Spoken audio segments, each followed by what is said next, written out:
o... Peraí,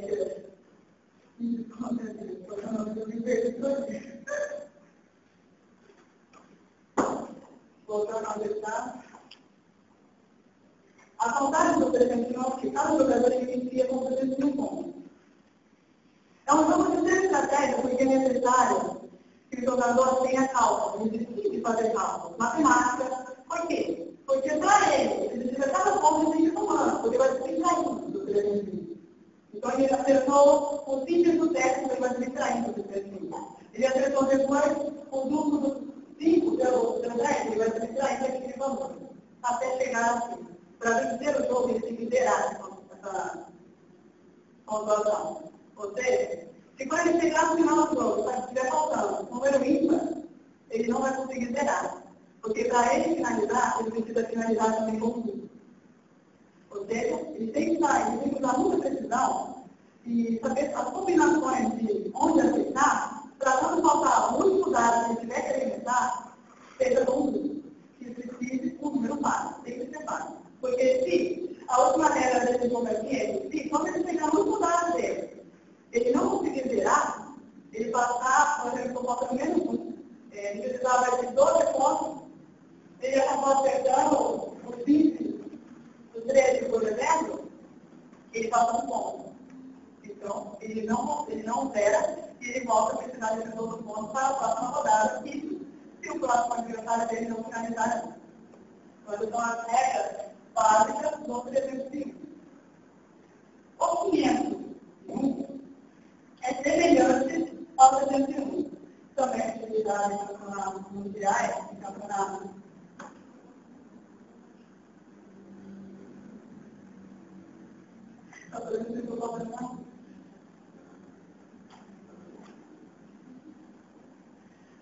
para determinar aonde o texto tinha de mental.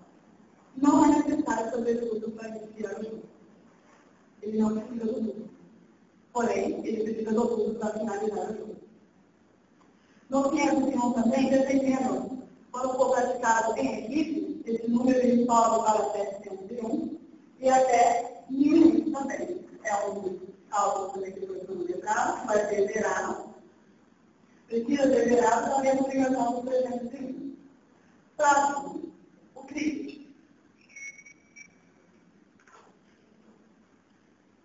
O cricket, ele, para a finalidade dele, apenas os números 20, 19, 18, 17, 16, 15 e a moça, o 1. Esses são apenas eles que estão montados no vídeo. Esses números, para o jogo, eles precisam ser abertos. Para que cada número seja aberto, o jogador precisa acertar 3 vezes nesse número. Se ele acertou o 20 no 20, ele acertou uma vez, ele precisa acertar mais 2. Se ele acertar no duplo, ele já acertou 2 vezes este número. Então, este número já está aberto. A partir daí, ele começa a ganhar pontos adicionais sobre esse número. E o adversário não pode marcar ponto nenhum sobre o número que já foi aberto pelo seu oponente. Porém, ele pode impedir que o adversário já viu continue a marcar pontos adicionais, fechando aquele setor que tinha sido aberto. E para ele fechar aquele setor, é necessário que ele também aperte 3 vezes aquele número. Outra coisa também, para vencer o cricket, o jogador necessita abrir todos os números, incluindo a música. Só que não há uma ordem pré-determinada. Ele precisa apertar o 20, depois o 19, depois o 17, não. Ele pode apertar qualquer ordem, né? Ele tira pela música, se ele tiver interesse, para finalizar. Só que é necessário que ele precisa abrir todos antes do seu oponente e ter uma pontuação um pouco superior ao segundo colocado.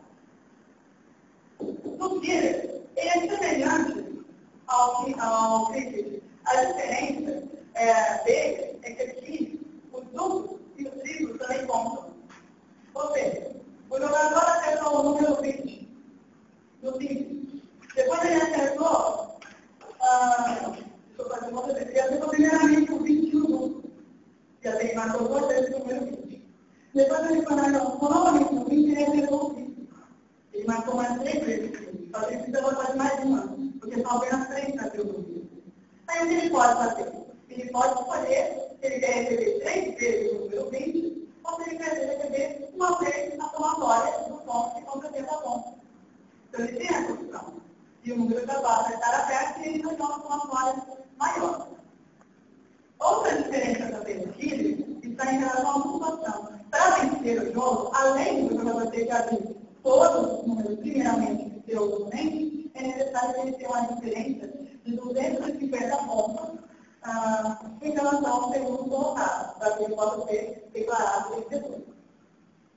Agora, duas modalidades, que são modalidades iniciantes. O high score e o countdown. O high score é uma atividade que ela consiste em uma variação de 6 a 15 rodadas, que são escolhidas antes de iniciar a competição. Lembrando que como eles têm a competição, porque não são competições oficiais. Então, para indicar são iniciantes, então a regra que ela precisa acertar os números triplos antes de iniciar. Não, isso é simples.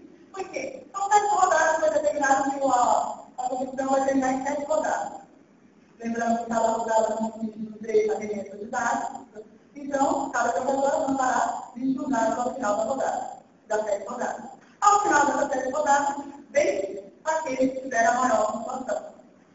Então, ou seja, ele inicia com 10, vai somando pontos, ao final o vencedor é aquele que estiver em primeiro lugar. No countdown é semelhante. A diferença é que no countdown não é por rodada, e por pontuação, que varia de 100 a 900 pontos que são pré-determinados antes do início da partida. Ou seja, foi determinado que vai ter 2 pontos. Vence o jogador e chegar ou ultrapassar aquele ponto primeiramente, independente de quantas rodadas vai ser necessário para a prática do jogo. E o último, e que eu acredito que seja um dos mais difíceis, é o arão de bloco, em volta do relógio. Só pelo nome já dá para deduzir o que ele é. O arão de bloco é aquele que o jogador, para iniciar, ele tem que acertar primeiramente o número 1.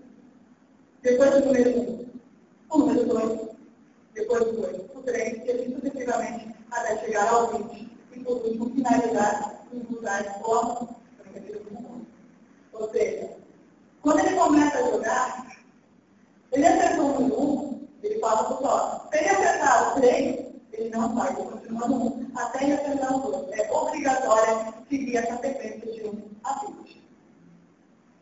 No arão de bloco, além de já ter toda essa dificuldade, também foi colocado 3 modalidades diferentes no próprio jogo, que são fáceis. Tem o arão de bloco, que é aquele que todos os segmentos pontos como sempre. E tem o arão de bloco, que só vale o anel anterior. Ou seja, ele vai ter que acertar de uma vez no anel anterior. Se ele acertar de menos, não conta. E tem também o arão de bloco, que só vale o anel interior. E todos os dados de uma vez. E a moça vai ter que ser acertada no anel interior. Então, é um jogo, esse aqui, usado em algumas competições, mas é um jogo que extrema habilidade, então os jogadores extremamente profissionais para poder fazer a prática dessa modalidade aqui. Então, nós temos pontuação. Como você pode ver, o jogo de dados, ele possui o alto dado, ele possui iniciativas enumeradas alguma. Cada partida tem o seu valor já determinado do lado certo do alto. A moça